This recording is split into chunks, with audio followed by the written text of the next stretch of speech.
Last over সেমিফাইনালের last over final over thriller এটা সত্যি একেবারে মানে নিঃশ্বাস বন্ধ হয়ে যাওয়ার মতো ম্যাচ। টি-টোয়েন্টি ক্রিকেট শুরু হবার থেকে আজ পর্যন্ত যতগুলো সেমিফাইনাল হয়েছে, সে যে কোনো গ্রাউন্ডেই হোক, ইন্টারন্যাশনাল লেভেলের সমগ্র সেমিফাইনাল ম্যাচ মিলিয়ে এটা ছিল সব থেকে বেশি গুরুত্বপূর্ণ এবং ভাইটাল ম্যাচ।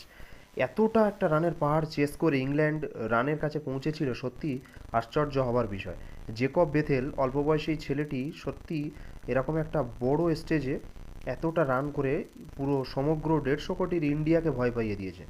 লাস্ট ওভারে যখন 30 রান বাকি ছিল, শিবম দুবেকে যে কেন বলে দিল, ওকে বলে দেওয়াটা যে কত বড় একটা রিস্কি সিদ্ধান্ত ছিল, সেটা আমি আগেই বুঝতে পেরেছিলাম। সেই জন্য আমি ঘর থেকে বাইরে চলে এসেছিলাম, অন্ধকারে ঘুরে বেড়াচ্ছি, জানি না কি করব, কি হবে বুঝতেই পারছি না।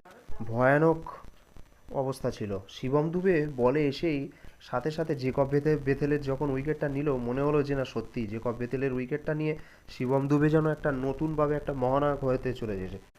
সাথে সাথে নাইজেরিয়ান জোফরা আর্চার ছয়ের ঝড় তুলতে শুরু করে, সেটা সত্যিই ইন্ডিয়াকে একেবারে তছনছ করতে শুরু করেছিল।